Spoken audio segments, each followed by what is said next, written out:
Hello, everybody. Welcome in. It's Saturday morning. Thank you all for being here. The topic today will be about connective tissue, how everything is interrelated. So let's jump in and not waste any more time. So first of all, as usual, this is not financial advice. It's never financial advice. It's just edutainment, sharing what I see. That's it. And second of all, let me get this screen right. The story today, again, as I hinted at, it's about connective tissue and S-curves. And the secret in these exponential times is to find S-curves that collide and get in early. Think Tesla. And we'll talk more about that later. But first of all, let's talk about the week so far. After witnessing the biggest deleveraging event, I always get that word wrong, and reset in crypto history, we can see that this is from Decrypt magazine. Bitcoin and Ethereum had sizable recovery among top cryptocurrencies. Bitcoin was up over 10% over the last 7 days. Remember, this time a week ago, we dipped down to 17.5, and Bitcoin is trading at about 21,000 right now. I'm looking at it live. And Ethereum reclaimed a little bit more territory, up 20%, up to nearly $1,200.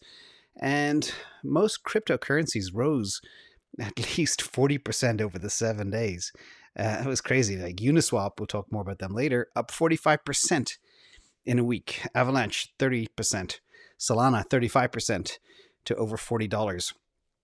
And in fact, every cryptocurrency managed to recover double-digit percentages this week, with the exception of two in the top 30, and that was Cardano and Tron.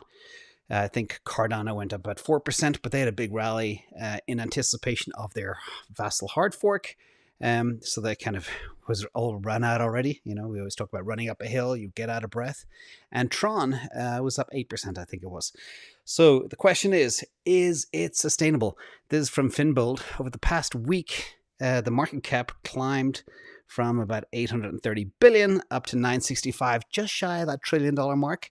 And that was $133 billion gain, or 16% in market cap of coin market cap. Spoke a lot about yesterday, Bitcoin dominance on DCA, and that's a key part of that. So you can see that Bitcoin is running nowhere near as fast as some of the other players. So a quick piece of perspective. I've always been a big fan of Mark Yusko. He was on the podcast On the Margin, and his view of markets right now was just so eloquent. I just had to share listening to this morning. He said tech stocks have only been this expensive 8% of the time. And he said Bitcoin has only been this cheap 4% of the time relative to its fair value. And basically, one is in the 92nd percentile of expensive, and the other one is in the 4th percentile of cheap. So just think about that as to where we are right now. A lot of people are saying, should I buy? Should I buy? Of course, we don't give financial advice, but per Mark, these are historical times. So let's talk about a little bit of bad news. Obviously, the low Bitcoin price and the high hash rate has been weighing on miners. Low Bitcoin price weighs on crypto mining stocks. Once mentioned in this article were Riot Blockchain and TeraWolf, and publicly traded companies are down 78%, some as high as 89% this year. I think HUT is down 79%, Bitfarms down 75%. Riot about 78%. So they're all getting hit hard. And miners are now beginning to adapt and adopt capital preservation strategies, such as selling Bitcoin, even shutting down operations, turning off rigs, etc. Now, what is the problem? And this is a little problem we may see on the horizon. And I wasn't aware of this till I read this in Bloomberg. And Bloomberg said to fill the void of native crypto lenders such as Galaxy Digital, NYDIG, BlockFi, Celsius Network, Foundry Networks, Babel Finance, they began to accept Bitcoin mining rigs as collateral in addition to cash down payments. And there are estimates of up to $4 billion in loans backed by these machines, which are amortizing very fast, which is also a potential problem. I think Babel in Asia was hit hard by this particular factor. Now, if you look at the rig prices, they are the lines below. Ignore the green. But if you look at the yellow, which is the S19, the M30 is blue, the M20 and the S9, they are all depreciating very, very fast this year. And that puts added pressure on potential liquidation. So not causing alarm, but it was an interesting angle from Bloomberg today. And of course, we've got to mention the grave digger, the grave dancer, Jim Chanos, who's a perma short. He also spoke about Bitcoin being a predatory junkyard, and he stands by that. Paul Krugman said he believes crypto is a large Ponzi scheme, and the Ponzi scheme has run out of suckers. And of course, Michael Burry, the one of these three I probably respect the most, he did caution retail buyers of meme stocks and certain cryptos barreling towards the mother of all crashes. So I think if you want to listen to any of these three, pick the guy on the right. But it was funny. I think it was, which one? The middle guy, Paul Krugman. He was the guy that said the internet is no more powerful than a fax machine in the year 2005. So anyway, let's talk about some crypto stuff. Uniswap saw a record trend. This article says, Finance Redefined, Uniswap goes against bearish trends, overtakes Ethereum. And that was in fees, of course. But that is a pretty staggering reversal in this bear market. A lot of people are trading, a lot of activity. And Uniswap overtook Ethereum in terms of network fees paid. And not all DeFi protocols were as lucky, however, because there was news of, I think, Bancor had to pause again, like many others, like Voyager, etc., because of impermanent loss protection in the wake of a hostile market. So it's not all a garden of roses out there right now. Let's talk about Solana. There was a lot of news about Solana this past week. And switching gears quickly, it shows the blockchain is very real. This is from the New York event where Anatoly was giving a presentation with a whole bunch of great speakers and people from the actual blockchain itself. But just look at these numbers here. Look at the DAUs. We've been looking a lot at that for over a year now. And the peak daily active users on Solana was 2.2 million people. Monthly peak 22.4, which is very similar to the 21 million monthly unique users. Now, their plan is obviously to release a phone, and that was the big excitement this week. We'll talk more about the development first.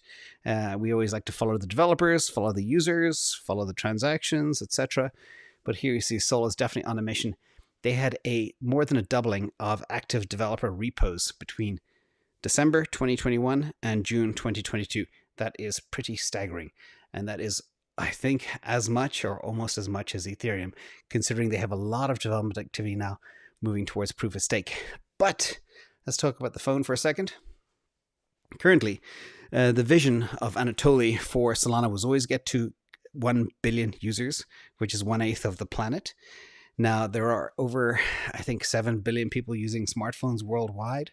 More than 100 million people own digital assets. So the scope for growth here is massive. Remember at the beginning I mentioned S-curves? Well, when you smash together crypto and mobile and adoption, that is a powerful thing. So we don't know if this thing is too much of a stretch, but it is, we know mobile is everything. Everybody has one. It's everywhere. But from their monthly active users, and you multiply that to their vision of being 1 billion, that's a 44 multiple from where they are today. And the only way they can get there is through mobile. So they're smashing together the combination of mobile users that have these devices, have their own devices, Web3 to disrupt both mobile industries and crypto industries simultaneously. And it might be very ambitious, but they surely have a head start. So we'll watch this space carefully. And also think about Sam Bankman-Fried, the guy on the left here, CEO of FTX, with the CEO of Solana Labs, Anatoly Yakovenko. These two are special cats indeed. FTX is already trouncing Coinbase in terms of activity and trades, and Binance is probably next on the list. And, there's just so much going on between the Solana Pay, Solana Seed Vault, Solana Financial Services, the joint vision between Sam Bankman-Fried and Anatoly. It's a one-stop shop, one-stop platform, combination of crypto, exchanges, financial services, etc., mobile, Web3, boom. This is an exciting space to watch. Now, speaking of more connective tissue, this could be part of the reason for the Coinbase news yesterday of getting rid of Coinbase Pro. There is a lot of competitive pressure out there. Binance US has dropped their spot Bitcoin trading fees in the US because they need to keep the enemy at bay, which could be FTX coming up from the rear very quickly. But speaking, again, I'm trying to always think about all the different pieces and how they all fit together. Look at this from Plan C. A big shout out to Plan C. As FTX is buying BlockFi, we heard that the other day, perhaps ZZ could buy Celsius. And this is from Plan C, his tweet from an hour ago. Not asking for charity from CZ, from Binance, but just asking him to explore the idea of acquiring Celsius from a business perspective. The amount of people seem to be happy about the Celsius situation is very concerning. And, hopefully, fingers crossed, everybody, Celsius will find a resolution and people will be made whole or as close to whole as possible. So all of you out there who are worried, all is not lost. There is still hope. Fingers crossed, people like Plan C can nudge people like CZ, that rhymes a little bit, to do exactly what Sam Bankman-Fried is doing with BlockFi. So anyway, hope is not a strategy, but we'll see. Speaking of BlockFi, they were fined $100 million by the SEC. This is an article from Sam Venus that the SEC enforcement actions have doled out more than $3.3 billion in penalties. That is a lot of money, a lot of fines. With those types of fines, you don't even need to charge taxes anymore, almost. Just penalize crypto companies. Who knows?